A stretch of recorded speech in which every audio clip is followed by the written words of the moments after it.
You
can measure the size of an elephant. You can clock the speed of a cheetah, but you can't quantify the heart of a kings, queens, and in-betweens. Welcome to Dr. Boxing Talk. Stream starts now. The champ is here! The champ is here! The champ is here! The champ is here! The champ is here! The champ is here! The champ is here! The champ is here! If I tell you I'm good, probably you will say I'm boasting. But if I tell you I'm no good, you know I'm lying.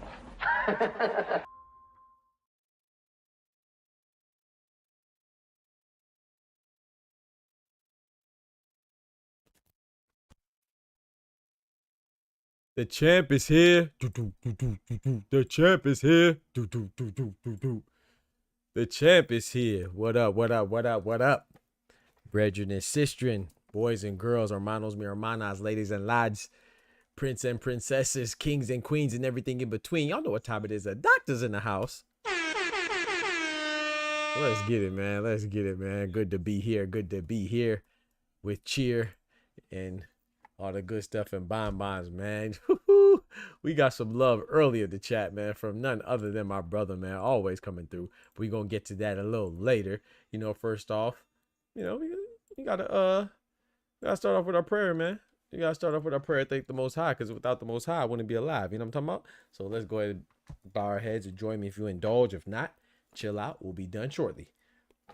Dear Heavenly Father, Lord, we thank you for this blessing. We thank you for bringing us into another day, another wonderful, awesome day that we got to experience and see and breathe and just embrace. Lord, we want to thank you for this Thursday and your continuous guidance, Lord. And every time we might be in a challenging situation, as long as we look up to you, we know that we can overcome, and we will overcome, Lord. That's where faith and perseverance comes from, Lord. So we thank you for all of your love, all your glory. We thank you for your patience and understand when we mess up and we don't do what we're supposed to do.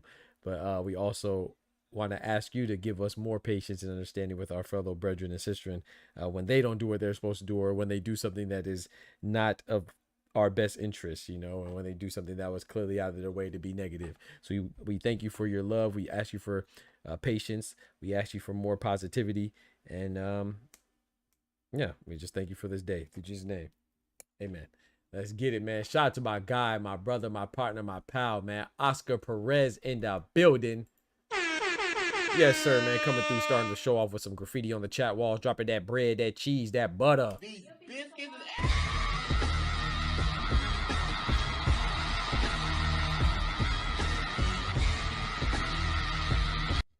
Shout out to my guy Oscar, man, with the $2. Yes, sirski. Yes, sirski. We in the building with it. Yes, sirski. And he dropped another $2 with the big amen. Amen, my brother. Dropping that bread, that cheese, that butter. These biscuits and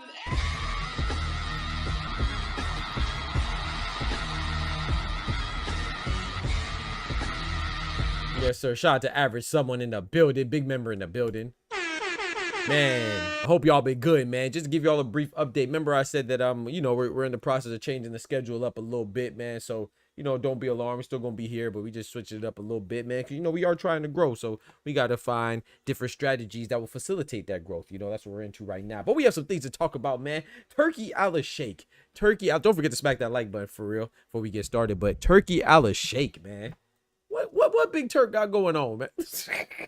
Big Turk is out here exposing folks. I'm talking about he was on the Boxing Voice. Shout out to the Boxing Voice, Ennis, and you know what I'm saying, and Ryan. You know, Ryan Boxing Talk Up North, man. Big North in the building. You know, he's on the Boxing Voice, so shout out to him. But shout out to the Boxing Voice, man. They had a long interesting interview with Big Turk, man, and that's dope, bro. You know, he spent a lot of time with them and they talked about everything. And when I say everything, I'm talking about everything. You know, and this man Turk, he ain't pulled no punches, but he was out there snitching on everybody. If you asked it, he told it. He out there snitching. All right, I'm putting cases on all you bitches. I said, hey, yo, bro, you gonna tell everything? He said everything. So first off, before we get to what he told on fighters, let's talk about him telling some lies and mistruths, right? So of course, you know, the big news was that Turki Alalshikh, he announced that he'll be partnering with DAZN subscription and that they will be providing all of the Ring magazine events and the Riyadh season events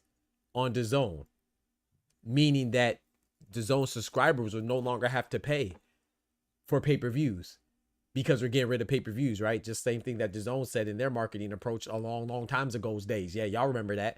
So Turki said that, and I was like, I thought it was cool, but you know where I'm from. You know how I was raised. I was raised by a wonderful, beautiful mother, and I, you know, inherited her intuition. And then I was raised in the hood, so, you know, my street sense and my spider sense was tingling, you know, because I'm like, hold on, if something seems too good to be true, it usually is, you know. And so when he said that, I was like, okay, this is dope, right? Because, you know, not only do we have a centralized platform to see all the boxing events that we love, but we also get to tear down another wall, another paywall, and that's pay-per-view because they be taxing, right? But then I also said in that same post, I said, I wonder how much DAZN are gonna hike up their prices. I wonder if DAZN will no longer, or Ring Magazine cards or Riyadh season will no longer put on cards that are worth seeing. Maybe they're gonna outsource it somewhere else. But then, so fast forward to today, and this is just not even 24 hours later, unfortunately, we see what the whole truth is about. And like my guy Average Someone is spamming in the chat right now, he is absolutely right. It seems like what Turk was saying, unfortunately for us, was nothing but fake news. If you out here getting fake vagina over your fake jury, reality is reality. And that reality is that it was just not the whole truth. You know, like I said, some of it, I think that it could be attributed to a language barrier. Some of it, I think, could be attributed to his excitement to get out the news. And I'm not saying that he doesn't have good intentions and he is ambitious, but you got to be accurate, man. And this is quite a few times, multiple times, plethora of times where he has released some information that was erroneous. And this is no different, right? It comes to find out per reports, and you know, a lot of people are saying this according to the reports, right, out there. They're saying that the DAZN subscription will indeed, not only would that might go up in their subscription costs, but more importantly, it's going to be an additional in-app purchase. So basically, when you subscribe to DAZN, you're going to have to, as a subscriber to DAZN, purchase what they will call the Ring Pass, which will be inclusive of a package deal that gives you a pass to access Riyadh season events and Ring events, you know, like the Ring 2 card or the Ring 3 card or the upcoming Ring 4 card, stuff like that.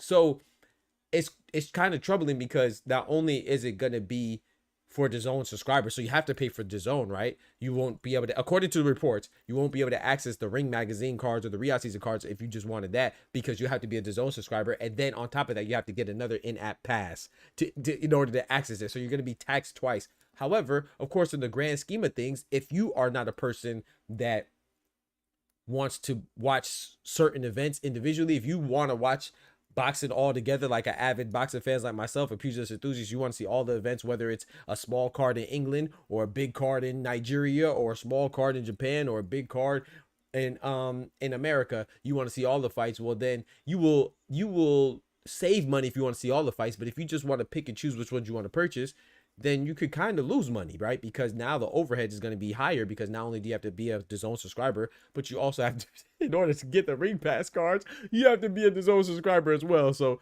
it just seems like you're just taxing on top of taxing and trying to masquerade as like, okay, we're bringing the price down, when in reality, you're probably bringing the price up, you know, because the majority of people that, you know, it's just hard to find that everybody's going to want to buy one thing. But if you are interested in buying everything, then of course you're going to save money. But how many people are really interested in buying every card? So it's going to be a dilemma that people have to go through. And like I said, I think it's good still, but at the same time, it's very misleading. And I think that's a misstep by Turk. So he has to be a little bit more careful with how he announces these things. So this doesn't start until November 22nd. So we got some time to think it over. And they also have some time to think it over and maybe repackage it, or maybe, you know, change some things up. But I doubt they will. You know, this is the zone we're talking about. So we'll see how it goes, man. I'm interested in it, but I can understand if people aren't. Shout out to my guy, Oscar. He said, hold on, Doc. It's not called lying. It's not telling the truth.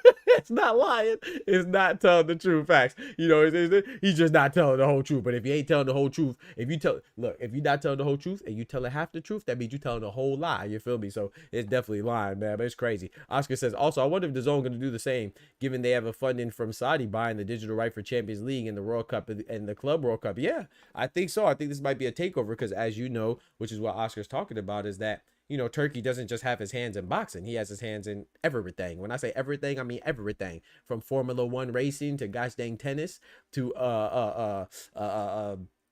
FIFA, you know what I'm saying, soccer, all that, football, to everything, you know, wrestling and boxing, of course. So yeah, I've even seen him getting into basketball. So ain't nothing off limits, man. So I think that we could see this business model probably take over for all the sports. You know, obviously not everything has access to DAZN, but not everything is exclusive to DAZN. But yeah, a lot of stuff is going to be facilitated through DAZN. So yeah, I do think that they will adapt these practices. So like I said, it's up to you to determine. I think that I really think it's bad because of how misleading it was initially, you know. But at the same time, you know, when you have a guy that I wouldn't say he's like I said, I don't know in his native tongue. Maybe he expressed it in a different way, but when he said it in English, it seemed like, you know, people who had DAZN, you're good. By default, you would get access to all the Ring magazine cards, and that's just not the case. You know what I'm saying? By default, you get what you bought by default. You don't get nothing in addition to that. So it is a little misleading. It does suck. I think this does damage his image a little bit, but it is what it is, man. People are going to forgive or forget as soon as he puts on Canelo and Crawford. You know what I'm talking about? People going to forget when we see Cinnamon and Bud. We going to be like, it don't even matter, at least momentarily. You know what I'm saying? So yes, sir. Shout out to my guy, Pat Bedero in the building. Big member in the building. Yes, sir. But yeah, man, so I want to move on to another topic, man. And that other topic, of course, is, you know, still with Turki Alalshikh, but what he was talking about in the interview with TBV, right, with the Boxing Voice. And like I said, it was a long interview, and I usually try like to clip up things, but I'm not gonna clip up anything here. But like I said, he was snitching on everybody, man. He was talking about how Bronco Adames left him on unread. When he sent them an offer to fight Jedebek Olimkanuli for that potential unification, he was airing out Kid Austin, talking about how more particularly his father, Floyd Kid Austin Schofield Sr., he was airing him out for all his suspicious movements, you know what I'm saying, with his garbage behind, how he was blaming Riyadh Season for his son's sickness and pulling out the fight eventually. He said, yeah, that's not good for business, man. You made us look bad. And then he even went to Boots wanting a tune-up. He said Boots wanted a tune-up instead of a tough fight, so that's why he didn't immediately get a fight on November on the undercard of Brian Norman Jr. versus Devin Haney and David Benavidez and Anthony Yarde. And then he even aired out Shakur Stevenson business, talk about how the man fought despite having an injury. Now this is a little good though, you know what I'm saying? I gotta salute Shakur Stevenson, because his fight with Williams and Zepeda was incredible. He did his thing, and I think this is how you handle it. Shout out to Shakur. Shakur didn't make any excuses, and this is what I always talk about with fighters. This is why they have to have a good team, because we shouldn't hear about the injury from the fighter. We shouldn't hear about the potential handicap from the fighter. We should hear about it from the team if we're going to hear about it. That way, it saves the fighter from taking the backlash and people saying, oh, he's making an excuse. Oh, they're making an excuse. So it doesn't matter because Shakur won, but let's say he lost, like Edgar Berlanga, and he has somebody like Edgar Berlanga's girlfriend trying to come out and say, oh, well, you know, Hamza Shiraz cheated, when you know it's really Edgar Berlanga feeding her stuff or using her account to act like it's her. She don't know nothing about boxing. You know, then it looks suspicious, right? But when you have somebody like Turki Alalshikh, who's not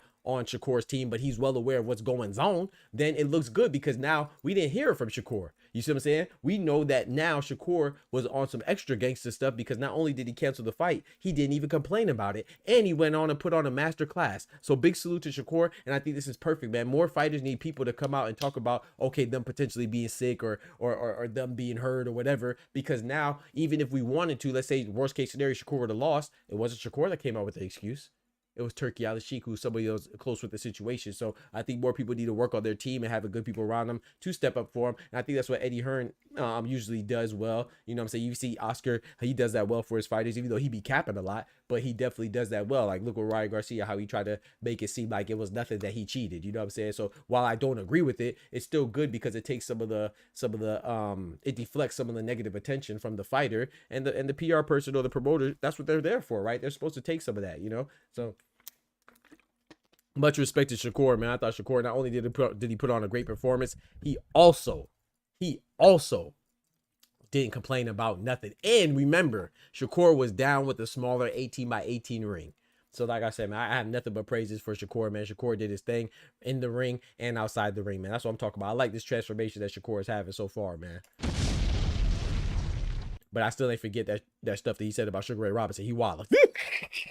He wildin'. We got Mike Mazik in the building. What's good, brethren? He said, bro, I love how Turki was straight up not biting his word. Yeah, I loved it too, bro. I loved it too. As long as the ring add-on brings quality services, I don't mind paying extra. Similar to my Hulu package, it comes with Disney Plus. Exactly. We're not gonna play if we're not gonna complain too much if we get the quality deals, right? Or the quality shows and quality events. But if you make people pay and it's lackluster, you know, that's when it gets a little shaky. And speaking of lackluster, he went in on Jaron Boots Ennis. You know, he said Jaron Boots Ennis wanted a tune-up. He said Jaron Boots Ennis didn't really want to come on Riyadh season having the toughest fights. And he said, hey, man, we don't pay you for tune-ups. I said, hold on, Turki. Hold on, Turki. Slow down, Turki. You're talking a little bit too much now. You know what I'm saying? Your tongue getting ahead of you. You feel me? You got to relax. Because, yes, we don't want to see tune-ups, but let's be clear. This is boxing. This is a different sport, right? Every fight shouldn't be a big time hard fight, right? That's how you severely decrease the longevity of a fighter's career. This is boxing. Things get taxing. That's why when we see somebody like Alberto Puello take on Subra Matias, then before that take on Sandor Martin, then before that take on Gary Anton Russell, we got to salute him. We got to applaud him. That's some gangster stuff right there. That's why when we see Errol Spence, Mr. No Tune-Up, not take any tune-ups, we got to applaud him. But that's not what you should do for the longevity of your career. It's not conducive with being in the game for a long time. It's not something that that would behoove a fighter, right? That's number one. But number two, last time I checked, Jaron Boots Ennis was a 147-pound champion, right? So what's wrong with him wanting to get a lighter touch in his debut at a new weight class? What's the problem? So to call it a tune-up, I think once again that's just Turki misspeaking. And I'm not here defending Jaron Boots Ennis specifically. I'm defending boxers and boxing. You gotta be able to effectively communicate these ideas and these things, man. You got to stop using these terms that are inappropriate for what you're talking about currently at the time, right? So what I mean by that is I wouldn't call a fight at a new weight class a tune-up, even if just because it's not some guy that has a high profile. For example, when David Morrell moved up to fight Hot Rod Kaladzik in his light heavyweight debut, was that a tune-up because people weren't familiar with Hot Rod?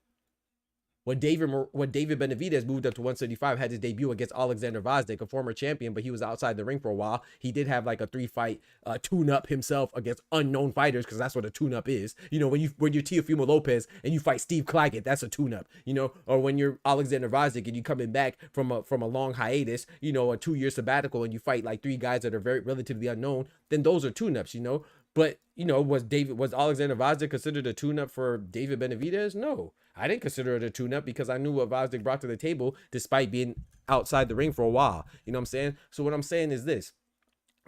From what I'm hearing, now you could be hearing something different, but I know people, without disclosing their identity, I know some people that are aren't, I want to say, in the Boots camp, because we ain't gonna be out here snitching like Turk, but I know people around the camp, and from what I've seen around doing my own research and putting in my own work and being meticulous and putting in my due diligence like I do, I know that Jaron Boots Ennis, who was a former WBA IBF Unified Ring Magazine champion at 147, he wasn't looking for a light touch. He just was looking for a guy that could be an interim champion for the WBA, right? Which makes sense because the WBA current champion for 154 is Terrence Crawford. And we know Bud will be stripped imminently as soon as the fight with him and Canelo happened. To be quite frank with you, I don't know why the WBA is dragging their feet and President Gilberto Mendoza. He should have stripped Bud already anyway. I don't even know why he's still considered the champion at 154. But anyway, that's neither here nor there. The point is Jonas Tellis, the PBC fighter, right?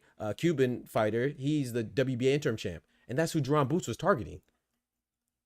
Because usually with the WBA, they allow you to do that. Case in point, Lamont Roach is the WBA champion at 130.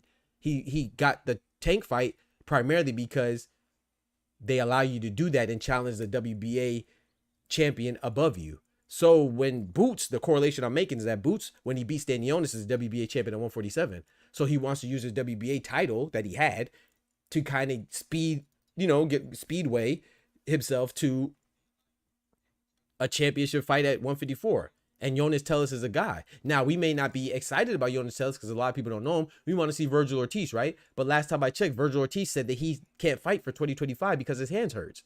So when you're Turki Alalshikh and you go on an interview and people ask you about Boots and you say, oh, well, he wanted a tune-up. He didn't want a tough fight. We're not paying you for tune-ups. Hold on, bro. Who are you talking about? I need you to add further specificity because we just were told that Virgil Ortiz wasn't fighting. So that's the guy that I think that you want him to fight. And then I know that he wants to fight the current WBA interim champion, Jonas Tellis. So what soft touch are you talking about? And even if he wasn't a guy that was known, what's wrong with taking a fight at a new weight class against a guy that's not really, I guess, championship material? I mean, that's what a lot of people do.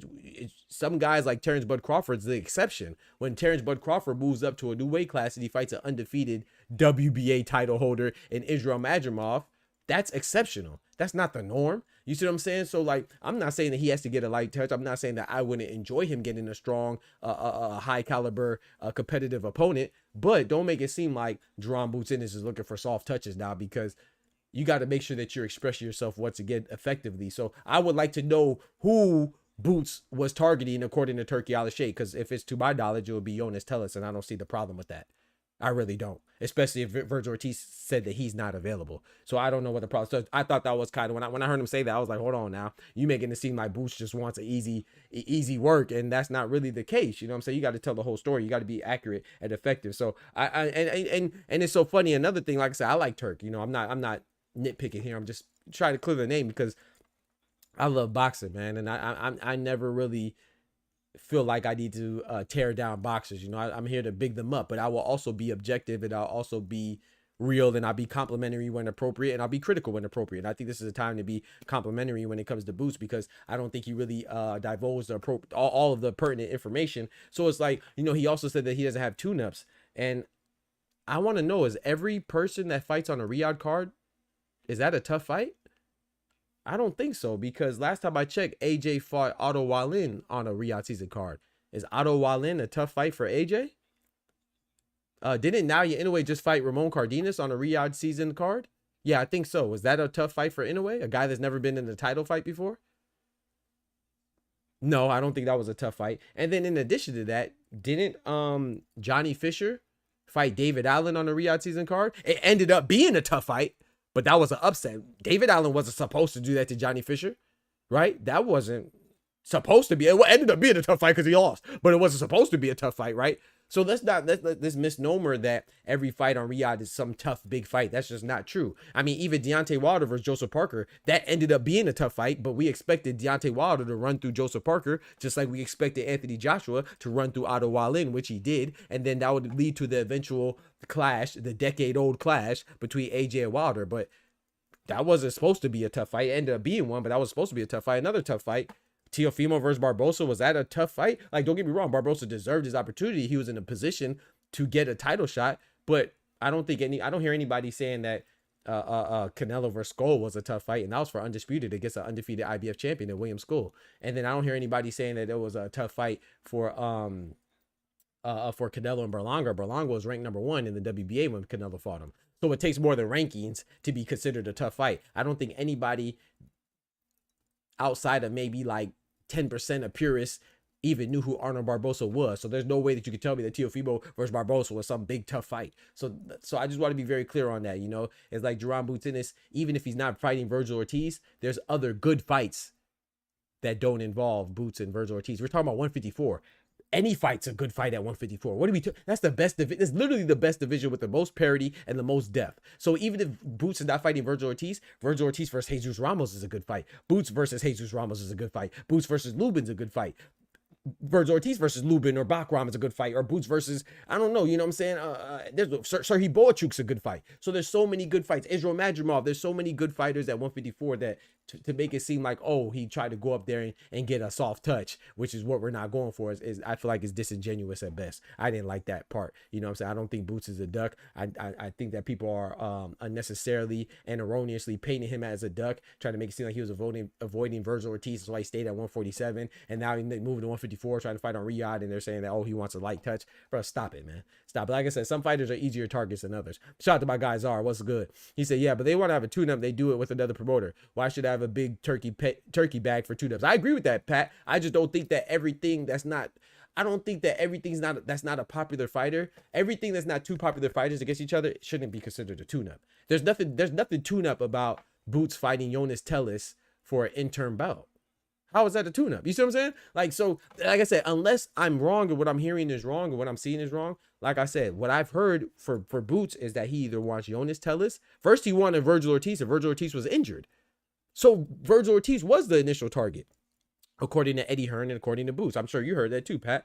And then when Virgil Ortiz is hurt, he wanted to go for a WBA interim champion who will eventually probably be elevated to the full interim champion once Terrence Crawford vacates, right? So how is that a tune-up going for an eventual essential WBA world champion that's undefeated in Jonas Tellis? That's not the appropriate that's not the appropriate classification for that fight. I'm gonna be honest. Shout out to my guy Oscar. He said Boots versus Boachuk. That's fire, right? I could argue that I don't think that there's any tune-up fights at 154. That's why we got to use these terms appropriately. Like, I don't see Boots, just because Boots is not fighting Virgil Ortiz, I would not just deduce any fight that he's saying reduce. I wouldn't just reduce any fight that he has as not Boots and Ortiz as a tune-up. I don't think, like I said, I think that you'll be hard-pressed to find a tune-up fight in the 154-pound division. We have Tim Tszyu, Sebastian. Let's go through the title holders. Terrence Bud Crawford. We got Jermel Charlo talk about he's coming back, former undisputed. We have Sebastian Fondora. We have Bakram Murtazaliev. So none of those are tune-ups. Then you have Tim Tszyu. Even though he lost, he had to bounce back win against Joey Spencer. That's not a tune-up. No one's looking at Sebastian Fondora, Tim Tszyu as a tune-up, right? You have Erickson Lubin. Erickson Lubin just beat the undefeated Ardrell Holmes. And he's supposed to win an IBF title eliminator to fight Bakram Murtazaliev. So once he won that title eliminator, he's not considered a tune-up. That's a contender. Jesus Ramos is on a nice win streak. He's not a tune-up. Serhiy Boachuk is not a tune-up. Israel Madrimov coming off of a loss of Virgil Ortiz, still not a tune-up. Who's a tune-up? Who's a tune-up at 154? So if you're gonna make a declaration like that and say, oh, Boots wants a tune-up, who? bitch, where? Where's the tune-up at 154? I'm trying to figure it out. Who's a tune-up at 154? I need to know. Maybe I'm oblivious. Xander Zayas is not a tune-up. Last time I checked, Xander Zayas is fighting Jorge Garcia Perez for a vacant WBO title at 154. They're not tune-ups. They're about to be in title fights. Charles Caldwell only has one loss. Oh, to the guy that's about to challenge for a WBO vacant belt. Who's the tune-up? Who's the tune-up, bro? That's just off the top of my head. I'm not even looking at the rankings. Hell, Brian Mendoza, he's not the best fighter, but he's a serviceable fighter. And by the way, the current title holder that's about to fight Tim Tszyu, the current WBC title holder at 154, oh, he got knocked out by Brian Mendoza. Where is the tune-up? Once again, who is the tune-up? So when you say things like that, you kind of paint pictures, you kind of paint fighters in a bad light, and I don't mind that, but you know, if you're gonna say that, then tell me who disclosed. You're disclosing everything. You're telling everything. So tell me who's the tune-up that he wanted. I'm just confused, you know. So that's why I just didn't understand. Shout out to Oscar. He says, I don't know. Depending on who he wanted to fight, I hear Eddie could pay for that. Facts though. I know. I agree. I'm not saying Pat's wrong, and I'm definitely not saying you're wrong, Oscar. And then get a headliner caliber name. Not saying I agree with Tellus versus Boots, but also Tellus not proven, but still fire. Yeah, he's not proven, but at the same time, he is a champion. So maybe we need to take it up with the sanctioning bodies and administrative entities that are putting these fighters that aren't proven in title positions in championship positions. You know what I'm saying? But that's not, I don't think it's fair to say, okay, oh, I don't know who Jonas Tellus is. He's not proven, but a fighter going for a belt from a smaller division as his debut is a tune-up. That's disrespectful. So one of the things it's either that, okay, maybe it is a tune-up and Jonas Tellus doesn't need to be in a title fight, or they're full of crap for even having him as an interim title holder in the first place. But they both can't exist. You know what I'm saying? It's like the people that say William School wasn't good. It's a waste of time fight for Canelo. No, because you don't know him. He's an undefeated champion. You know what I'm saying? So I know we may not appreciate that fight because we don't recognize him as a solid contender, but you know, we gotta, in my opinion, I have to respect the champions because that's what you fight for. You know what I'm saying? That's what the merit that brings you through the ranks. You know what I'm saying? Cool Breeze says, shout out to my guy, Cool Breeze. He said, you're not wrong. Turkey got fighters he likes though. Yeah. So, and I agree with Pat, like, you know, and what Oscar's saying, I want to be very clear too. I don't think every fight needs to be facilitated through Turki Alalshikh either. And I don't even want that, you know? Hey, if Jonas Tellus and Boots want to fight, hey, Eddie Hearn, you go get with Al Heyman, brother. Because that's Matchroom and PBC. Go work that out and y'all put on that fight yourselves. I don't want to have like a dependency on just Turkey solely, because then we get in this position to where we are on all of us are on the zone getting mutilated, taking up, paying an arm and a leg to be on a subscription service that is just taxing us, you know? So that's why I say a monopoly, whether you talk about a monopoly through Big Turk and boxing or a monopoly through McDonald's and fast food, it's never really a good thing because the competition drives the market and it controls the prices for the consumer. You know what I'm saying? So I don't think that, I think Turk is doing great for boxing, but as great as he's doing, I wouldn't want to see him as a sole proprietor of boxing events. No, sir. No, not me. So I agree with you. Yeah, man. If Turk can't do it, so what? Go get it done by somewhere else. By another means, Eddie Hearn, go get it done. Go get it done, bro. If Turk don't want to do it, he's not interested. That's cool. That's on Turk. You know, it's his money. So go get it done, Eddie Hearn. But I just don't think that you reducing a potential title fights as tune-ups is necessarily good for the sport either. He said, yep, but remember, Turkey was new in the business and could accept to pay lower profile fights. The Turkey of now is not the same. He is not he's not feeling himself anymore. Yeah, so yeah, and then also too, we could say this too, you know, I think it's important to consider maybe Turk is trying to recuperate, maybe trying to get some of that money back, because he's been very open about his pocketbooks, right? He's like, hey man, I've been cutting these checks and I've been losing money. That's how much I care about the sport. So maybe he wants to recuperate, and there's nothing wrong with that. Hey, get your money back, man. I'm not mad at that at all. How could I be mad at somebody trying to get their money back? You know what I'm saying? Because they've been kicking out that buku loot. So yeah, man. So I don't know, man. So but like I said, I just think that to say that Boots wanted a tune-up, unless you're gonna tell us who it is, be like, okay, it's an unknown fighter. But like I said, I could be wrong too. But from what I've heard, he wanted to fight Virgil Ortiz. I think everybody heard that. And then he also said he wanted to fight. I mean, after that, when Virgil Ortiz said he wasn't available, he was looking at Jonas Tellus. You know, I just don't think you could call Jonas Tellus a tune-up for anybody. That's disrespectful to Jonas Tellus, and he's an interim title holder. So I think that's kind of crazy, in my personal opinion, man. That's just on that. But also want to talk about how he went in on Bronco Adames, man. I thought it was funny that he said what did he say about Bronco again? He said Carlos Adames. Oh yeah, because the 160-pound champion Carlos Adames, right, the middleweight champion, we want to see him, the WBC champion, fight against Janibek, right, and Limkanuli, who's a WBO and the IBF title holder. Yeah, because Erzlani Lara has the WBA, right, at 160. So we want to see that fight. They've been having a lot of back and forth, and Bronco has been saying, hey man, we want to fight Janibek. Janibek doesn't want to fight me, and Janibek has been saying the opposite, right? He's been pushing in the other direction, say, hey man, I want to fight Bronco, but he doesn't want to fight me. You know, so we're always trying to figure out who's telling the truth, right? But Turkey has revealed that it seems like Janibek might be telling the truth. You know, he said, hey man, I tried to make the fight with Bronco Adames. Bronco Adames left me on unread.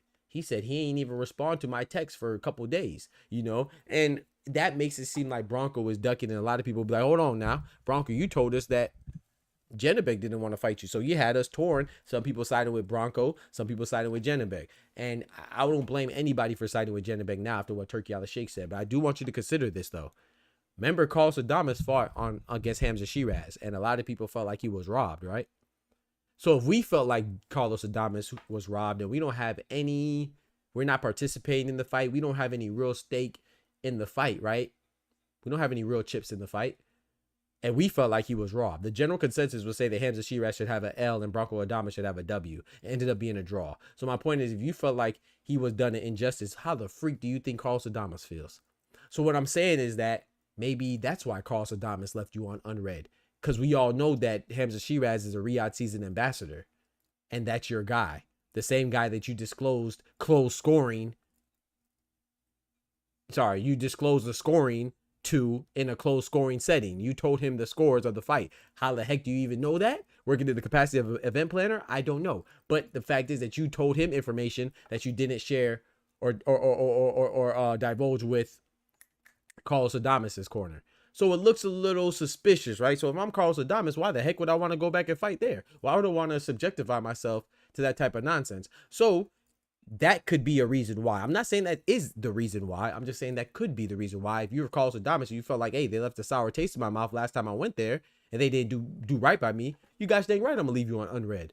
I ain't got time for that. Hey, bro, I put my blood, sweat, and tears in this. You feel me? Not only that, but also it could be something where, a lot of PBC fighters are loyal, which Carlos Adames is. They're loyal to Al Haymon, because I've never really heard a fighter come out and talk about Al Haymon and say anything bad about him. Whether you talk about Floyd Mayweather, Gervonta Tank Davis, David Benavidez, Caleb Plant, they usually say good things about him, So maybe Carlos Adames is just loyal to Al Haymon, and he's like, oh, okay, bet, you got to work with Al Haymon. You can't reach out to me directly because it might be seen as disrespectful. I'm speculating. I do not know, but I'm just saying that a lot of times we're so ready to pick sides. I think that we should try to look at the big picture and look at everything holistically, as opposed to just looking at one narrow avenue and just jumping to conclusions. You know what I'm saying?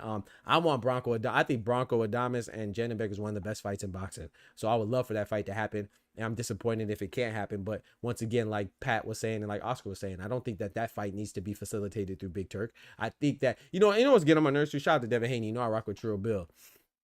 But what's getting on my nerves too is like, every time they talk about a big fight, talk about Devin Haney and Teofimo. Oh yeah, man, let's see. Big Turk can make it happen. Devin Haney and Richard Sages. Oh, Big Turk can make it happen. Richard Sages and Teofimo. Oh, Big Turk can make it happen. Big Turk got to make this happen. I get it, bro, but now it seems like a crutch. So if Big Turk doesn't make it happen, nobody's gonna fight. Boxing's gonna be froze out. Like, we got to stop it, man. You know what I'm saying? I'm not saying don't always try to get the biggest bag. Of course, do that, but we cannot. I don't think it's good for the sport to depend on just one person or one entity that's to provide and deliver all the fights, because I don't think it will happen. You know what I'm saying? And I think I think you get put in a situation where we have a lot of divisions just stagnated and not moving, man. He said, I think that is the reason. Yeah, Cool Breeze. He said, he clearly said Bakram is the boogeyman. Hey. Nobody called Frederick Lawson or come on now, or Thomas Delorme tune-ups. Come on now. Come on, Reb. Talk to him, Reb. Shout out to my guy Reb in the building. Come on, man. Frederick Lawson. Remember Frederick Lawson that had the brain aneurysm, according to Tony Weeks? You know what I'm saying? Yeah. And Thomas Delorme, who got knocked out by everybody. No disrespect to Thomas Delorme. Shout out to Thomas Delorme. But Thomas Delorme went, before he got stopped by Virgil Ortiz, if I'm not mistaken, he got stopped by Bud first, right? I mean, not Bud. Jaron Boots and Ennis before that. And he lost to Bud. Did Bud stop him too? I know Bud beat Thomas Delorme. If I'm not mistaken, I think Bud was the first person to beat Thomas Delorme. But I don't remember if he stopped him. But I know Boots stopped him, and then Virgil Ortiz stopped him. And no one called that a tune-up, right? Exactly, Rev. So let's just be fair, man. Let's be fair. Peel out, what's good? Let's just be fair when we talk about these things, because I don't think, I mean, I really don't understand how that helps the sport when we paint fighters as ducks. Unless it's true. Now, if it's true, have at it. You know what I'm saying? If Boots is really ducking the smoke, they call him a duck.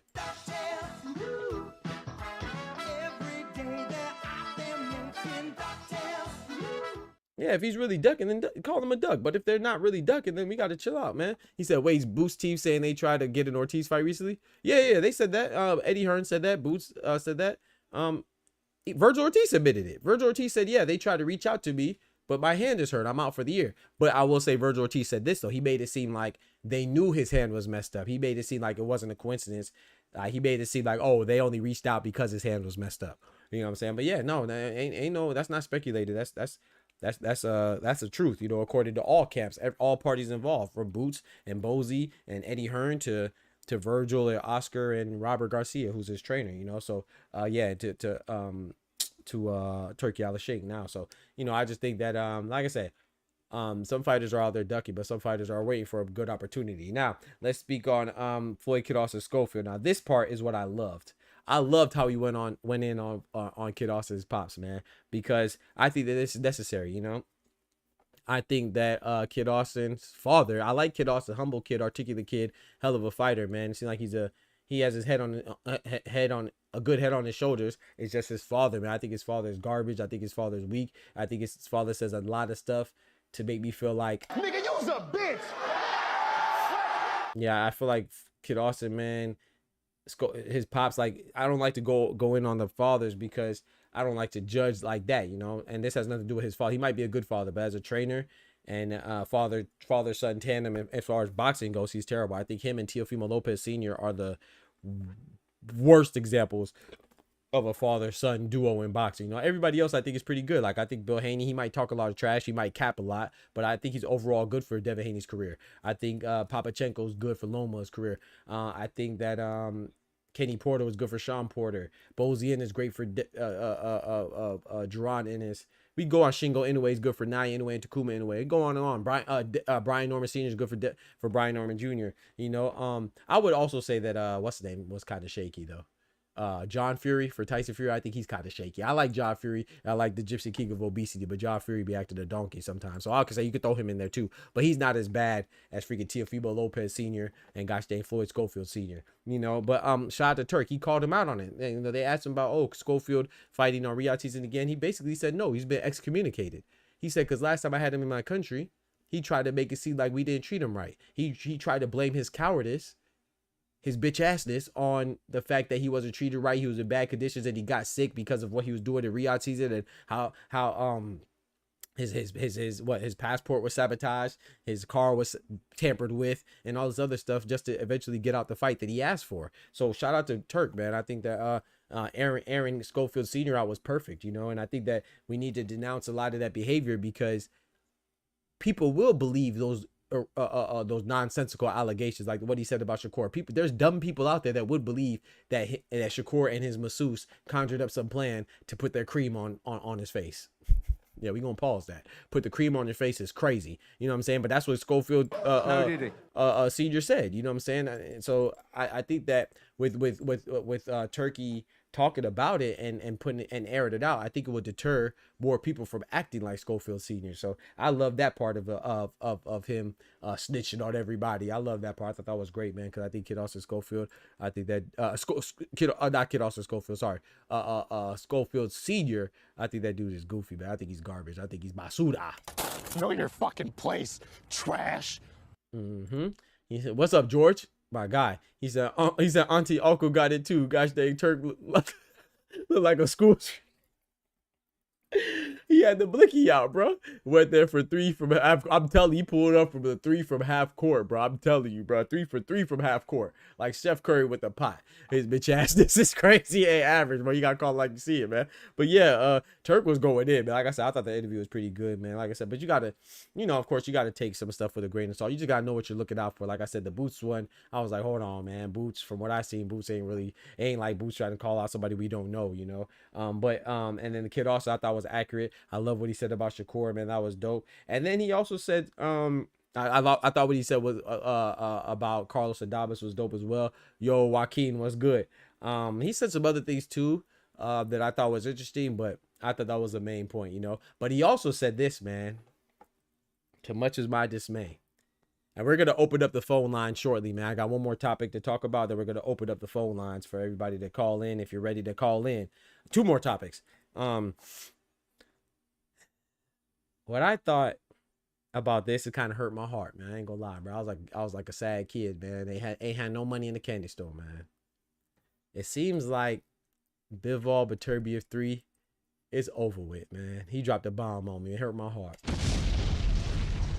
It seems like Bivol Beterbiev is no more. And of course, we already talked about this, right? When the news first broke, you know, we knew that you know, for whatever reason, Artur Beterbiev and Dmitry Bivol reached out on behalf of their home country, Russia, and some other promoter there. They wanted to put on the trilogy in Russia, to where Turk obliged. Like, they wrote him a letter and Turk was like, okay, bet, y'all can put it on, go ahead, you have my guest, you be my guest, you have my blessing. He obliged to their request.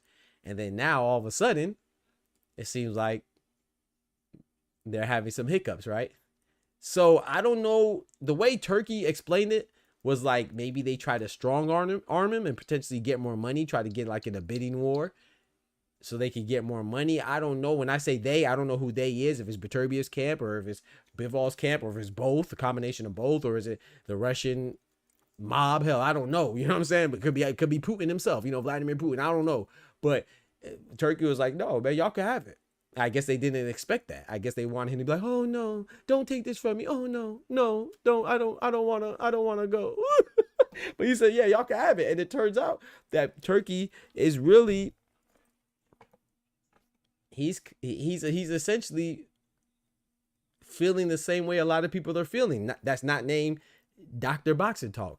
Because apparently I'm in the minority that wants the trilogy. You know, a lot of people want to see David Benavidez fight Dmitry Bivol or Artur Beterbiev fight Dmitry Bivol. They want to mix it up. I guess they're tired of it. And Turkey expressed the same thing. He said, hey man, I don't want to see that trilogy again. He said, I was just going to put it on as a man of my word, but I was so happy. He said, I thank God that I danced when someone asked me if they could put on the fight. So, you know, it seems like Beterbiev and Bivol may have messed up. It doesn't mean that the fight is not going to happen. It just means that it's in a little bit of jeopardy of happening because obviously, you know, that fight was a long time in the making. And Turk is the one that helped that fight come into fruition, right? He's the reason why it transpired. He's the reason why he facilitated the fight going on. So I guess maybe they took that for granted. That's what it sounded like. But I'm disappointed because I think Beterbiev and Bivol is those two guys are a top epitome of the sport. You know, from a high caliber fighter level.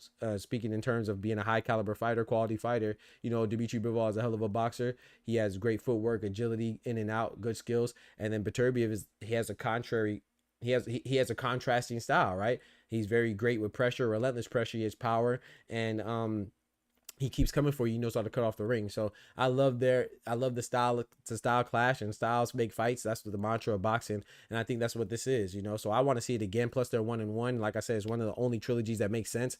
And Tyson Fury and Derek Chisora 3 times didn't make sense. Tyson Fury and Alexander Usyk, that potential fight doesn't make sense. AJ and Usyk, that potential trilogy doesn't make sense. Amanda Serrano and Katie Taylor, that doesn't make sense because people still talking about Katie Taylor robbed Amanda Serrano 3 times. The only trilogies that make sense is Beterbiev and Bivol and Chantel Cameron and Katie Taylor, in my personal opinion, you know. So because they're split, you know. So I'm disappointed, but at the same time, hey man, hey, you fumble the bag, because I'm not gonna pay for it as far as putting the event on. So if they messed up, we'll see if it can still happen. It's just a jeopardy now. I hope it still happens. I think it can, but if it doesn't, I mean, I'm cool with the winner of Benavidez and Yard getting Bivol or Beterbiev. I don't see why they would get Beterbiev because Beterbiev doesn't have the belts. So I would think Benavidez would prioritize Bivol because that's a unification for potential undisputed, right?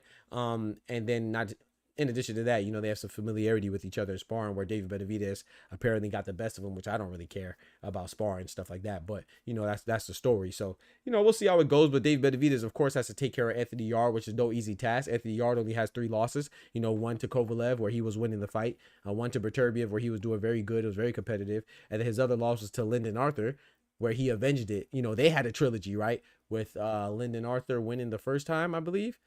Anthony Yard stopping him in like 4 rounds the second time, and then Anthony Yard recently beating him for a 3rd time. You know what I'm saying? So shout out to Anthony Yard. He's a good fighter. I think David Benavidez has his handful, but I think David Benavidez will win. I think the American champion will win because Anthony Yard, the English contender, has a tendency to gas out. So I can foresee something like that happening. But it's going to be good while it lasts. I'll tell you that. Yo, Doctor, you doing a great analysis breakdown of the Turkey's interview. Great. Man, thank you, brother. You said great job, Hermano, man. Thank you, my brother. Gracias, mi hermano. Shout out to you, man. Hey, Pat, man, I'm glad that some people enjoy my my thoroughness, you know what I'm saying? I just like to talk about the interviews and stuff like that, man. I'm not really here to, I'm here to disseminate information, man. I'm not here to pick a side. Of course, like I said, I'm human. I'm gonna have some fighters that I have a preference for, you know what I'm saying? But as far as being biased, I'm not that. I try to remain impartial. It's easy for me because I really like the sport. Like I said, man, I don't know, man. I Canelo, Tank, and Junto are my 3 favorite fighters. They don't have to be fighting for me to be watching boxing. I know a lot of people can't say the same, you know what I'm saying? So, yeah, man, I appreciate you, bro. Shout out to you, man. Thank you for the compliment. 3 great boxing shows on July 19th. Boxing is amazing. Talk to him, Anubis. Oster in the building. Big member in the building. So, yeah, man. So, I just think that there's a lot of fights that we need to see. And I think that Turkey talked about a lot of them, and he also gave us some hints as to why we may or may not see some of them as well, man. So, you know, I want to see Beterbiev and Bivol, but if it doesn't happen, hey, you know, I'm cool with Bivol and Callum Smith. I don't really want to see that. Shout out to Callum Smith. I like Callum Smith, but Callum Smith, he's another guy similar to Anthony Yard, right? It's like they just can't get over the hump. Like they don't have that extra gear to get him a championship. Maybe they can get a belt if it's like a vacant belt or they get elevated or something like that. Something fortuitous happens. But as far as them beating top caliber guys, it's kind of hard to see because we've seen Callum Smith lose to Cinnamon and we've seen Callum Smith lose to Beterbiev. And so, you know, he did beat Joshua Buatsi. I called that one. I thought that he would beat Joshua Buatsi. But as far as me seeing Callum Smith beating Beterbiev, no. Well, we already know he won't because he lost, but I don't see him beating Benavidez. I think it'll be a good fight while it lasts, but I don't see him beating him, and I don't see him beating Bivol, you know. But would I watch Bivol and Callum Smith? Absolutely, but I think Callum Smith makes it. I mean, I think Bivol makes it look easy. So I think that the light heavyweight division is a decent division, but it's a very top heavy division with Benavidez, Beterbiev, Bivol clearly above the rest, and then you have guys slightly under them being Anthony Yard and Callum Smith. So you know what I'm saying. We'll see, man. Of course, you got guys like Michael Eifert there too, and some other light heavyweights scattered around, but the cream of the crop is the cream of the crop, and we know what it is. So I'm still interested in Beterbiev and Bivol, but hey, let's see what goes down, man. Now moving on, switching subjects a little bit, man. Manny Pacquiao is fighting this weekend, and we're gonna go into the predictions right from here. Man, you know I rock with Manny Pacquiao. He's a legend, man. I think that he has one of the best runs in boxing history, if not the best run, right? I'm talking about when he had a mean streak of freaking, he fought Ricky Hatton, Miguel Cotto, Antonio Margarito, Oscar De La Hoya. I'm talking about back to Juan Manuel Marquez, back to back. You know what I'm saying? Like a Drake song. He just went crazy, bro. And I think that, you know, of course he has his little conspiracy and his little a cloud of suspicion circulating around him with the PEDs and stuff like that. But I personally don't think he cheated. But I think that we should always have some suspicion there, you know, because look at how many people are popping dirty, right? Imam Katayev most recently, Francisco Rodriguez Jr., Jaime Munguia, Ryan Garcia, Jarrell Baby Miller, Dennis McCann just got stripped of his, what belt was that, Pat? That Dennis McCann belt. He was supposed to fight Peter McGrail, but he popped dirty and he just got stripped of some British title. Conor Ben. So it's just been so much. Julio Cesar Martinez. So many fighters been popping dirty lately that you always got to dot your I's and cross your T's. Not accusing of anybody of cheating, but you want to make sure that we're not cheating so we get tested. You feel me? So I just think that, you know, with that happened with Manny Pacquiao, him coming back at 46 against Mario Barrios, I love it. You know, can the legend do it? I personally don't think so. But I've seen a lot of interviews though, you know, with him and then talking about Floyd Mayweather, the potential rematch. I don't want to see that rematch. Please don't let that rematch happen, man. Just go about your business. That's one thing I want to be very clear right now, man. I do not want to see Manny Pacquiao lose, but I think Manny will lose because Mario Barrios is younger. And it's like a lot of people would think, oh, Doc, you don't like Manny. No, I like Manny. He's one of my favorite fighters. I don't want him to come back because I don't want to see Manny Pacquiao lose to guys like Mario Barrios, who he would historically whoop easily. Mario Barrios, no disrespect to Mario Barrios. I like Mario Barrios. You know what I'm saying? He's a beast. I think he's severely underrated as a champion, but he has no business even being competitive with Manny Pacquiao in his prime. But that's a problem when you fight too long, when you're James Toney, when you're Roy Jones Jr., when you're Nonito Filipino Flash Donaire, when you're Manny Pacquiao, when you're Vladimir Klitschko, who's talk about potentially coming back. When you're guys that stay on a little too, Deontay Wilder, when you stay on too long, then you start losing the guys that you ain't got no business losing to. And now you're just a resume builder. I hate to see the legends and the greats be reduced to resume builders. You feel me? But if you want to be 46-year-old and come back and get this work then. We saw Mike Tyson get that work by Jake Paul. Get the work then. You know what I'm saying? But I think Mario Barrios is going to win because the evidence, you know, he fought Ampo. I know that was an exhibition. Maybe he didn't take it seriously, but he got outworked and outboxed by a kickboxer. You see what I'm saying? Somebody who has no experience. So I do respect the champions. I do respect that Mario Barrios is a young guy in his physical prime. And I do think that he has enough to beat Manny Pacquiao. But can Manny Pacquiao prove me wrong? Yes, he's a legend. Of course he can. And so shout out to Manny Pacquiao. We'll see what he could do. But if he wins, I just want to say this. I want to give a salute and thank you to Lennox Lewis, Lennox the Lion Lewis, Floyd Money Mayweather. Who else I want to thank? Give me some guys, chat, that retired and stayed retired. You know what I'm saying? I want to say, I want to salute to Miguel Cotto. You know what I'm talking about? I want to salute to, who else, chat? You feel me? I want to salute the guys that once they stepped away from Kobe Bryant, rest in peace, he ain't come back and play with the retirement. Anybody, like, once you retire, bro, just go on about your business, man. I know Floyd Mayweather is still fighting in some capacity, but it's at exhibitions. It's not in a professional capacity, you know what I'm saying? So we don't want to see guys come back and get beat up, man. It messes up our dreams. You know what I'm saying? Not dreams, but it messes up our memories, man. You know what I'm saying? A lot of these guys are heroes, guys and girls. You coming back getting thumped on by anybody, you just look crazy, bro, man. You know what I'm saying? But hey, get your money if you want to get your money. But I do think Mario Barrios is going to win. And even if Manny Pacquiao wins, I don't want to see Manny Pacquiao Floyd Mayweather. But I will say this. If Manny Pacquiao wins, of course, we might see Floyd and Manny, because that makes sense, right? Because if Floyd wants to come out of retirement and get another belt at 48 years old, however old he is, then, I mean, this would be the best opportunity to do it against a guy that was your rival at one point in time, and the guy that a lot of people want to see the rematch anyway. But I just think it's long and gone, man. Hell, I don't even want to see AJ versus Wilder, you know what I'm saying, much less freaking Manny versus a Floyd rematch. Like, what are we doing, man? Come on, bro. So if nothing else, for that reason alone, I want Barrios to win. But I'm also tired of Manny talking about Floyd's ducking him. That joke crazy. Like, come on, bro, ducking you, bro. That fight was, how many years ago was that, man? 10 years ago? Was it in 2015, 2013? Whenever the fight was. Like, come on, man. We got to stop the nonsense, man. But yeah, let's go into the predictions. He said, oh, Manny needs to sit his ass down. I agree. They're talking about Floyd Manny too. Yeah, bro, I don't like it, Anubis. You like that fight, Anubis? I don't like it. If I would be more competitive than Jake and Tyson, but that's not saying, but yeah, exactly. I do agree. It'll be more competitive because Manny is a warrior, right? And I'm not saying Mike Tyson's not a warrior. Of course he was, but he's long far gone. Like you said, he was, you know, it's going to be better because Mike Tyson was 57. Manny Pacquiao still 11 years younger than that. No, Mike Tyson was 57 or 58 when he fought Jake Paul. I know Jake Paul was 30 years his junior. So I think Jake Paul was 27 and I think Mike Tyson was 58. I mean, I think Jake Paul was 27 and Mike Tyson was 57. So even with that, he's still 11 years younger, Manny Pacquiao. So yes, he's more spry than Mike Tyson was, and Manny Pacquiao's style is gonna make it exciting, at least for the first couple rounds. And Floyd Mayweather, his style is wrapped in the finesse game. You know what I'm saying? It's very his fighting style is predicated off of defense and counter punching. So his style is always gonna look good. You know what I'm saying? He's a warrior too, you know. But like I said, I just don't want to see it, man. I don't want to see that rematch, man.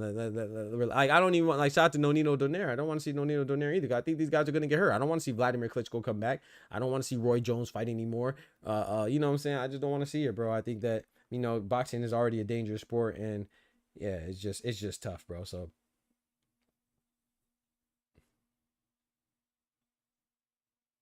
I don't like it, but hey, some people might like it, man. So we'll see how it goes. I'll say this: if Manny Pacquiao wins, whatever he wants, he deserves it. He said, "Dang, not you to mess with me no more because I tried to make Tank fans rage on Saturday." Peel out. I don't know what you're talking about. I have no clue what you're talking about, bro. He said, "I'm glad." He said, "I'm glad Turkey exposed Boots." I don't think he was exposed. I think people hear what they want to hear.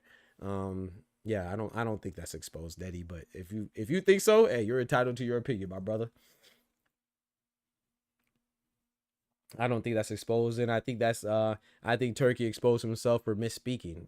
You know, I mean, he also just misspoke in regards to the DAZN subscription, right? He didn't speak right on that. He spoke. I want to say, like I said, maybe I'm giving him the benefit of the doubt. Maybe I'm being a little naive, but I just think that he misspeaks quite a bit. I don't think he's intentionally misleading, but some people will be of that opinion, and that's cool. But, you know, he said that the DAZN subscribers will get access to all the Ring Magazine and Riyadh season events. And that's not true, right? because now it's come out that it's going to be an in-app purchase called the Ring Pass. So when he says that Turkey says that Boots wants a tune-up, who is this tune-up? So Nettie, since you said that he exposed Boots, so who did Boots want to fight? I think the answer would be an emphatic you don't know. And I think that also who doesn't know either is Turkey. So if you want to, how did he expose him? By saying he wanted to fight a tune-up. Fighting in a new weight class on your debut is never considered a tune-up against anybody, right? And who would it be against? Jonas Tellis? He's an interim champion. That's who I heard he wants to fight. Who did you hear he wants to fight? Oh, because before that, he wanted to fight Virgil Ortiz, and Virgil Ortiz is not available. So if you're trying to say he got exposed from what? He can't duck the guy that they tried to fight. They tried to fight Virgil Ortiz, and Virgil Ortiz's hand is hurt. So how is he exposed? We already know that Virgil Ortiz is not available because that was it was his own admission that said that he's out to 2026. So how did he get exposed? I didn't hear Turkey say who he wanted to fight for a tune-up. So what Turkey may consider a tune-up, it may not really be a tune-up. You know, if you fight an interim title holder like Jonas Tellis, because Jaron Boots Ennis was a WBA welterweight title holder, and when you're with the WBA, I don't know how much you know boxing, Eddie, but when you're with the WBA, you have the right to move up and lay claim to the title holder at the weight class above you. So how is that a tune-up if your aim is to fight an undefeated champion in Jonas Tellis? I don't see the tune-up in that. I just think that Turkey sometimes misuses words. I don't think he's interested in Boots versus Tellis, and that's understandable. Who's interested in Boots versus Tellis? A lot of people don't know who Jonas Tellis is. He's a relatively unknown, undefeated though, Cuban fighter who's an interim champion right now, and the full champion is Terrence Crawford. So obviously Boots can't aim for Terrence Crawford because Terrence Crawford's fighting Cinnamon. So let me know what part of that is exposed. I'm just trying to figure it out. And if you could explain it to me, I'd love to be enlightened and educated. You feel me? I appreciate it.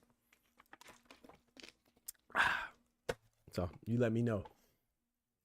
You let me know, my brother. You let me know. Yeah, let me know. I love to hear it. Call in on the show. You feel me? But yeah, man, let's get to some of these gosh dang.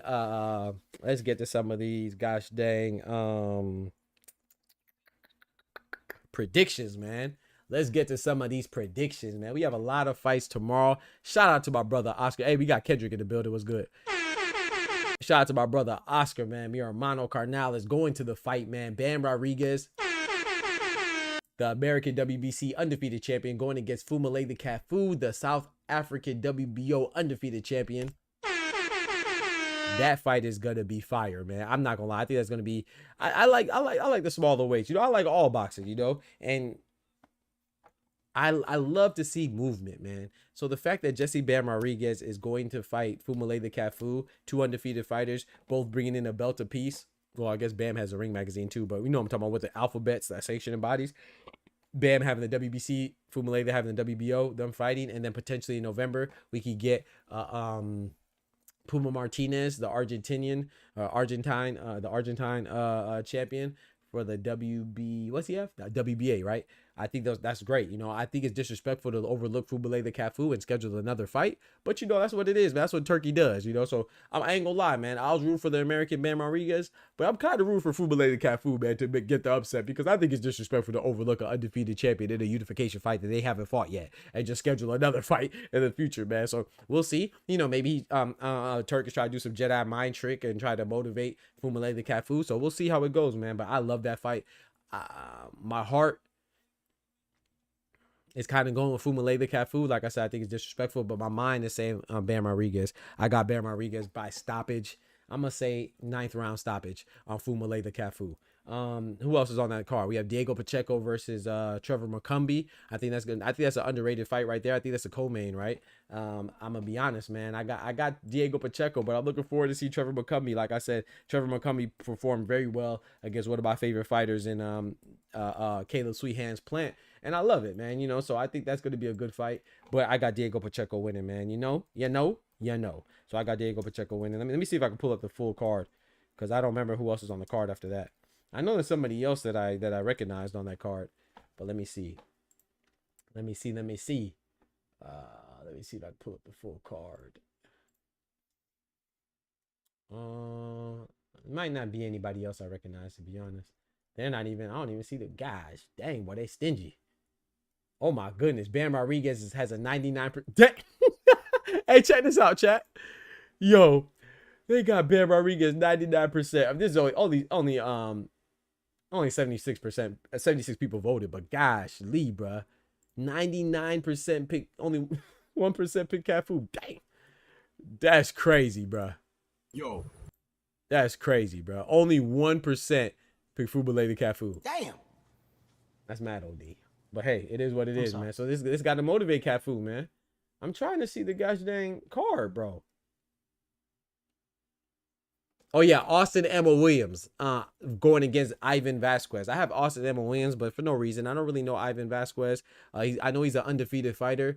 He has 2 draws, I believe, and he's a former sparring partner of Austin Emma Williams or Austin Tiger Williams. I'm not sure. I know he changed the name from Ammo to Tiger. I don't know if he's stuck with that or not. But yeah, I have Austin Emma Williams winning that fight. That's gonna be a good one too, I think. But just because the familiarity with each other, I think sometimes people overlook sparring partners. Now, hopefully, Austin Emma Williams doesn't do the same thing, because if he does, he's in trouble. Now going on to the card in England, man, out there in Wembley, man, Usyk versus Daniel Dubois 2, the rematch for undisputed heavyweight championship. Again, we have Alexander Usyk, who's a WBO, WBA, and WBC champion, going against Daniel Dubois, who is the IBF champion, man. Daniel Dynamite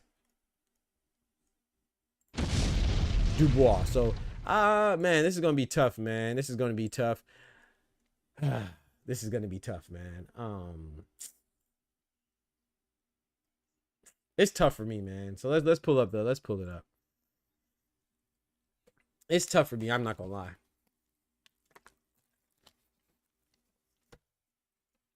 Obviously, the smart money is on Alexander Usyk, right? Top 3 pound for pound. You know what I'm saying? Has a phenomenal distinction of being undisputed in 2 different weight classes and being undefeated while doing it. Alexander Usyk, Terrence Crawford, and Naoya Inoue both have that amazing, phenomenal distinction, right? So it's hard to go against Alexander Usyk. But Daniel Dubois has been on one hell of a streak. You know what I'm saying? Beating AJ, putting him on his back.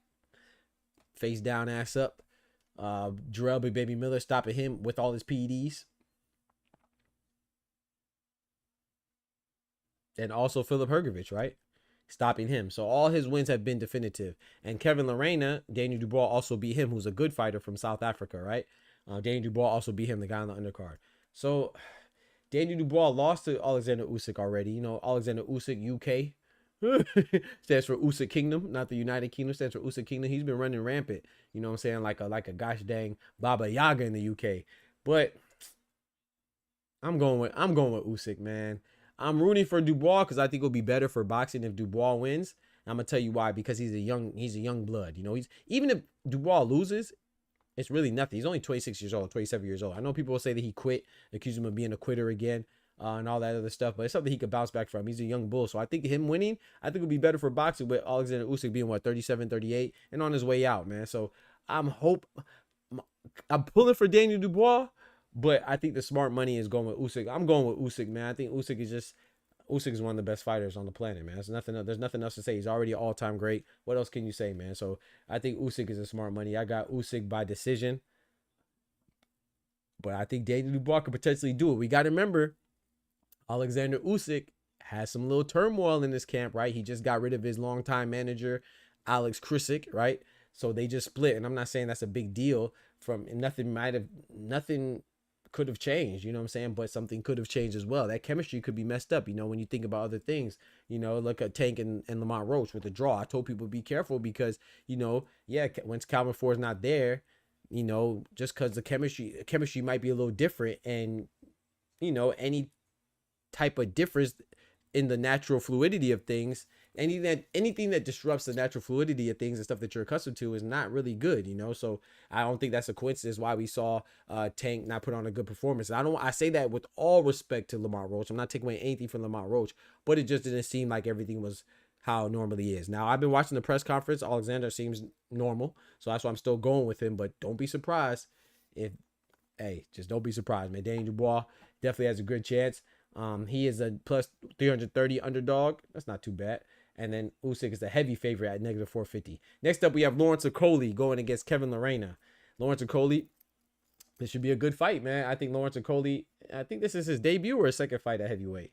This is going to be a good one. Kevin Lorraine is a very game fighter, a very game contender. I don't know who's going to win this one, man.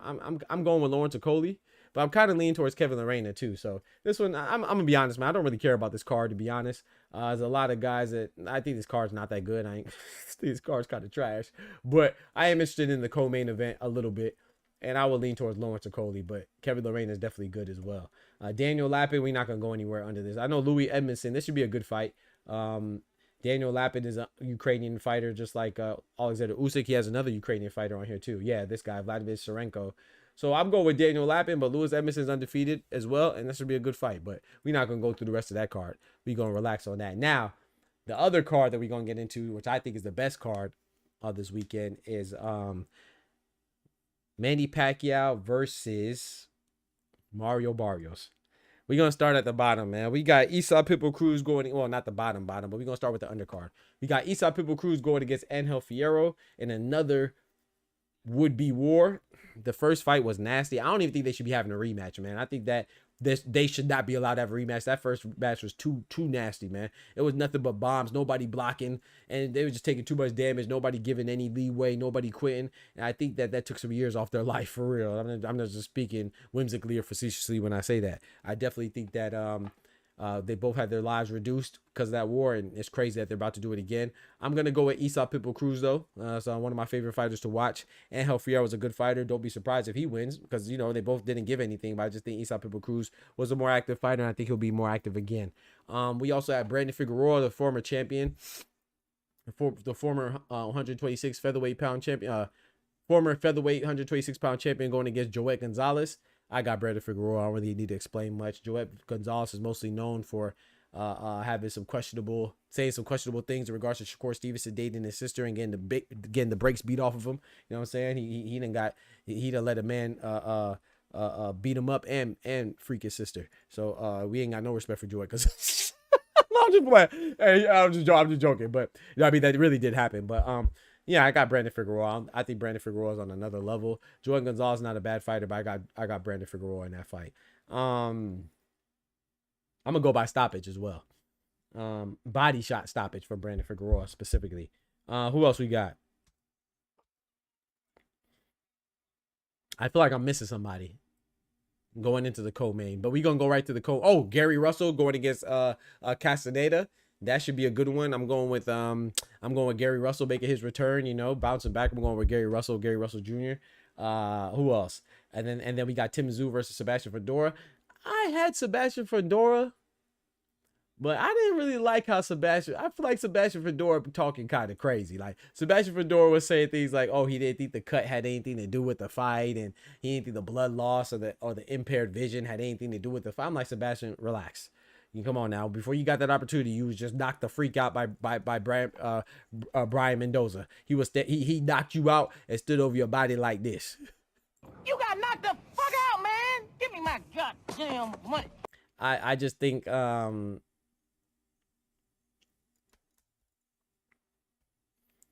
I just didn't like the way he's talking, man. Shout out to Tim Tszyu, you know. I can't really go. I'm going with Sebastian Fedora, but I hope he's taking him seriously. That's what I'm saying.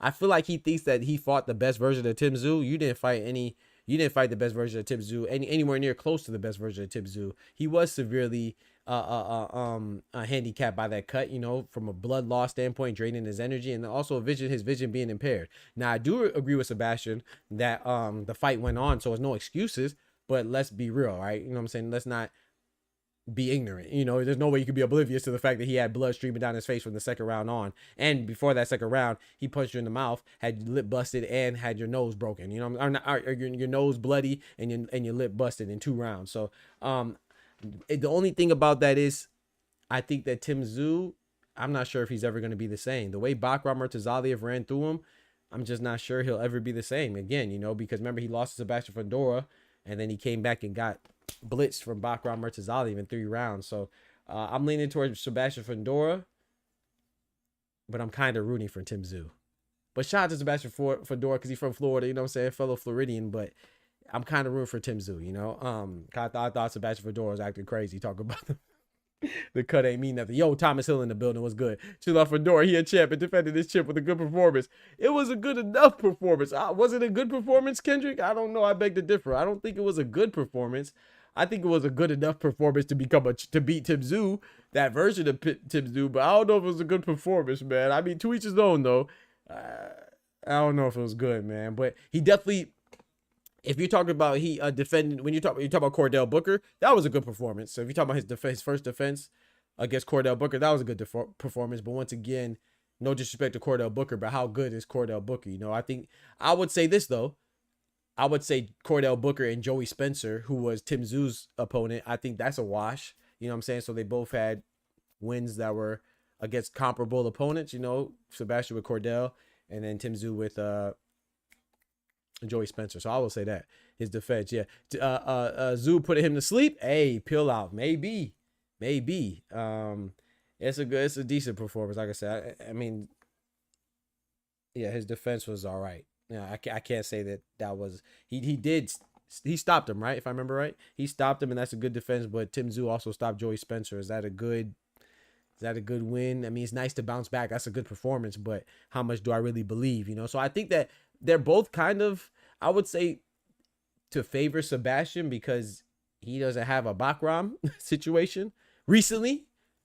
You know, he does have a Bakram situation. Let me rephrase that. He has a Brian Mendoza, but he doesn't have a recent. The Bakram situation is more recent for Tim Tszyu. So I would lean towards Sebastian Fedora, man, but I'm looking forward to this fight, man. I wouldn't be surprised either way it goes.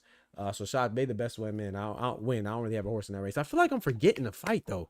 But let's go straight to Mario Barrios defending his WBC championship against the legend Manny Pacquiao. So we have the American Mario Barrios, current WBC champion, going against the legendary Filipino former champion and Manny Pacquiao, man. Pac-Man Pacquiao. I think that this is going to be a good fight for, I'm going to say, like 5 rounds.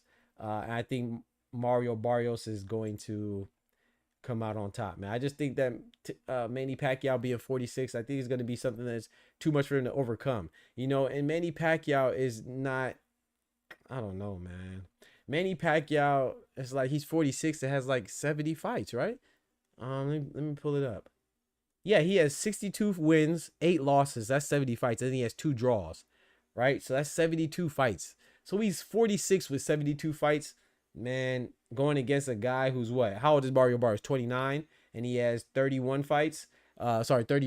He's 29, 2-1. So I just think, man, Mario Barrios' youth is gonna be too much, and his ability to stay, his endurance is going to be too much. Do I think skill for skill? Of course, Manny Pacquiao should win, but I think Manny Pacquiao, the longer the fight goes, the worse it's going to get for Manny Pacquiao. You know, I think that if Pacquiao doesn't win within 3, I think it's over. He said Pac got a blitz in under 5. Yeah, I agree. I would say 3. I think it might be over, man. So I'm going with Mario Barrios, man. Shout out to Manny Pacquiao, though.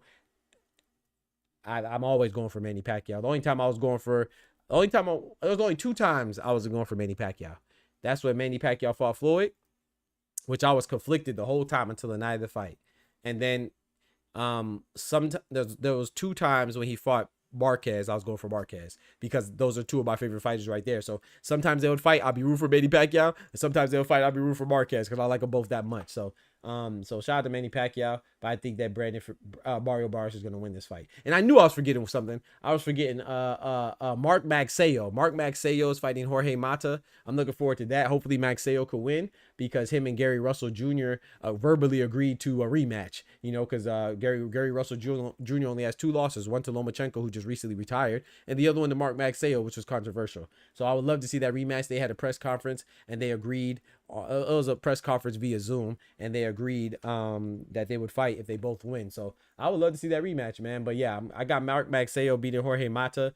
I got Gary Russell beating Hugo Castaneda. And then we got David Picasso versus Kayonosuke Kameda. I have David Picasso, but I will say this about David Picasso. I'm not too impressed with David Picasso, man. I'm not gonna lie to you, man. David Picasso was supposed to fight Naya Inoue, and then he pulled out of the negotiations for whatever reason. I'm not blaming him or Inoue. It's just what happened. And then Ramon Cardenas took his spot, right? That's why we got Inoue versus Ramon Cardenas. And David Picasso, it was clear like I said, whether whoever side you're picking, it was kind of almost clear that it was almost very clear, that Inoue wanted the fight or whatever. So maybe he suddenly realized that he wanted more money or whatever it is. Like I said, I'm not saying it was a bad reason. I'm not saying anybody was ducking, but it seemed like there was a sudden disagreement towards the end, which is why Ramon Cardenas replaced him. But it's just funny to me that now he's calling out Inoue, that he wants Inoue in December. And I'm not saying he doesn't want him. I'm not saying he shouldn't want him, but I don't want to hear you talk about Inoue doesn't want to fight you. That's what he said. It was translated. Maybe it was lost in translation, but during the workouts, it was said that he, Inoue, is avoiding him somewhat. And I just don't believe it. And I just think that Picasso Romero, man, David Allen Picasso Romero, he had a fight against Azat Hovhannisyan. Is that how you pronounce it? Hovhannisyan. Yeah, Azat Hovhannisyan. I thought he lost that fight, man. If you have a chance, go back and watch David Allen Picasso Romero versus Azat Hovhannisyan. I thought he lost that fight clearly. And it was a bad robbery. I thought all those judges should have been fired. It was overwhelmingly in his favor. Like some of them didn't even have Hovhannisyan winning the round. It was crazy. Like the highlights that they have on YouTube, that does not tell the fight, man. You had to watch that fight in real time or watch the full fight, man. That was crazy. So David Allen Picasso Romero, I'm just not convinced, but we'll see how it goes, man. We'll see how it goes. I'm not convinced by David Allen Picasso Romero, but we'll see. But I do have him beating. I do have him winning, so we'll see, man. But I don't really see him being unless Naoya Inoue moves up or something like that. I don't see him beating Naoya Inoue. Shout out to my guy Ryan Frazier, Boxing Talk up north, man. Big mouth in the building. Hey, man. Hey, Ryan. Shout out to you, man. You be doing your thing, man, on the Boxing Voice, man. Hopefully it's working out. You know what I'm saying? For you, bro. Shout out to you, man. You be killing it on there, bro. Keep doing your thing, man. Shout out to the Boxing Voice, too. That interview with Turkey was fire. But yeah, chat. So I'm going to go ahead and open up the phone lines if anybody wants to call in. I'm going to open it for about a couple minutes. And if not, we're going to wrap it up, man. I gave my prediction. So let's go ahead, man. Open up the phone lines are open now. He said, y'all think Inoue asked for tune-ups? Also, I would have asked Turkey why he not getting Inoue versus Ball now. Come on now. That would have been a great question, Ryan. You know, a great, you know, some, you know, let me not throw any subliminal shots, but yeah, you would think that some other people would have asked that, you know, considering the massive Inoue fan that they claim they are, you know, but it is what it is. He said, do I think Inoue asking for tune-ups? I don't think he's asking for tune-up. That's the thing. I think tune-up is the wrong term, man. Like when Turk said Boots was looking for tune-ups, I don't think not fighting a guy that you want him to fight is a tune-up, bro. Like, we cannot reduce these fighters to tune-up. Everything's not a tune-up, bro. If Canelo doesn't fight Benavidez, that doesn't mean his opponent's a tune-up. If Shakur doesn't fight Tank, that doesn't mean his opponent's a tune-up. If Boots doesn't fight Virgil, it doesn't mean his opponent's a tune-up. Not to mention, Virgil Ortiz is the one that said he can't fight for the rest of 2025. He won't be available to 2026. So how can you simultaneously duck a guy that's hurt? If we're not talking about Virgil Ortiz, who was Turk talking about? You know what I'm saying? I wish you would have added more specificity when he said that Boots wanted a tune-up, because the only person that I know that Boots wants to fight, from what I've been hearing, you know what I'm saying, the streets is talking, I can't confirm it, but what I've been hearing loudly, is that he wants to fight Jonas Tellis. That's not a tune-up. Is that a fight that's popular? No, because we don't really know Jonas Tellis, but interim champion is not a tune-up. That's like people saying Naoya Inoue versus MJ Akhmadaliev is a tune-up. No, you just don't know who MJ Akhmadaliev is. That's not a tune-up. MJ Akhmadaliev is a WBA interim belt holder. It's not a tune-up because you don't know him. So, no. He said, yeah, Virgil doesn't have a real belt yet. Nah, he doesn't have one yet. Ryan, shout out to you for being the voice of reason yesterday in that other stream. He said, yeah, brother, I kept your fans really believe Edgar was that great. Where Bruno Saras, who has 5 knockouts, knocked out McGee, Canelo did it. Boots would dominate Virgil Ortiz. I think it's a good fight. You know what I'm saying? I like Virgil Ortiz and I like Boots. I think I'm not going to accuse either one. I don't accuse Boots of ducking Virgil. I don't accuse Virgil of ducking Boots.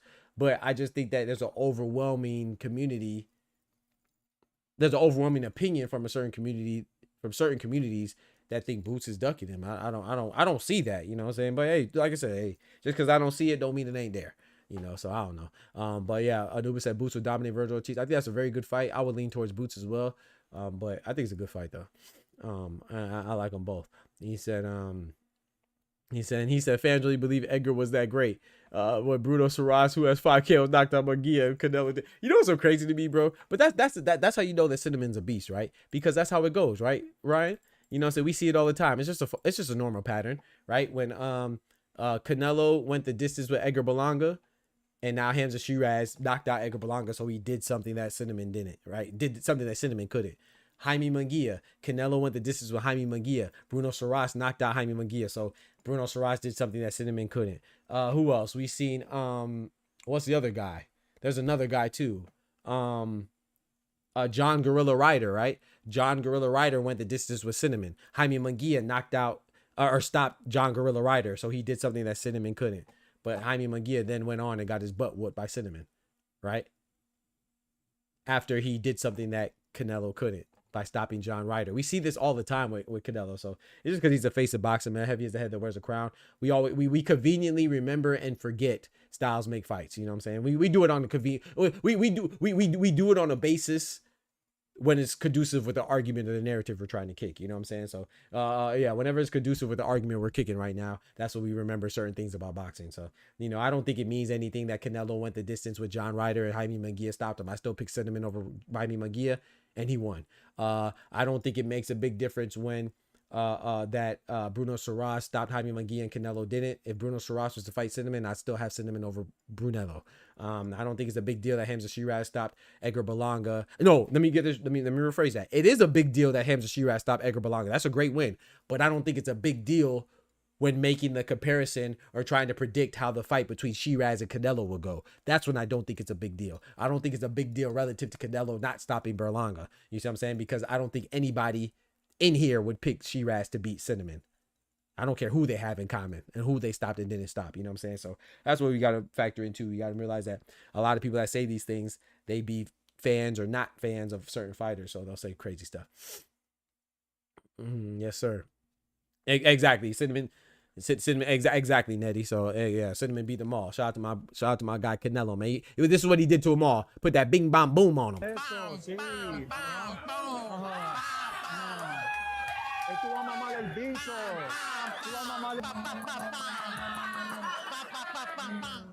So yeah, man. But yeah, chat, I'm gonna go ahead and call it, man. Appreciate y'all rocking as always. Like I said, do not be alarmed. Do not be alarmed, chat, when you see us not doing our normal schedule. We are switching up our schedule now. I will release it when it becomes more definitive. So I appreciate y'all's patience. Appreciate y'all rocking. Don't forget to smack that like button. And shout out to my guy Oscar, man, for dropping that bread, that cheese, that butter, these biscuits on the channel. You know what I'm saying? $2 for my guy Oscar and another $2 for my guy Oscar, man. Spamming the stepping up with the super chat, dropping the graffiti on the chat walls. Consider becoming a member if you're not already. And if you are a member, shout out to y'all, man. Big ups to y'all, man. I appreciate y'all. Y'all keep us going and growing and keep the lights on. But don't forget to smack that like button. But most importantly, remember, with God, we can do anything. Without God, we're nothing. The doctor's out. Peace. Hey, man. Hey, you see we got the fan thing in there too on the chat. You know what I'm saying? I love that, man. We got they finally rolled it out for my channel now. So we got the rankings in the chat, you know what I'm saying? So who's doing the best in the chat? And I was thinking about dropping some stuff, you know, in regards to I don't know. I'm just still thinking of new developments. So I was thinking about dropping like fan of the week stuff or contributor of the week and stuff like that. Man, I think that'd be a cool little addition. But yeah, man, y'all be easy. Take care of yourselves, man. I'll be back for the next one. God bless y'all, man. The doctor's out. Peace. From the hood to college, both worlds they had to meet. 6 degrees between us, so cold, we're about to freeze. But we're Florida boys, hot takes, we bring the heat. We're moving the culture, the engineers to the streets.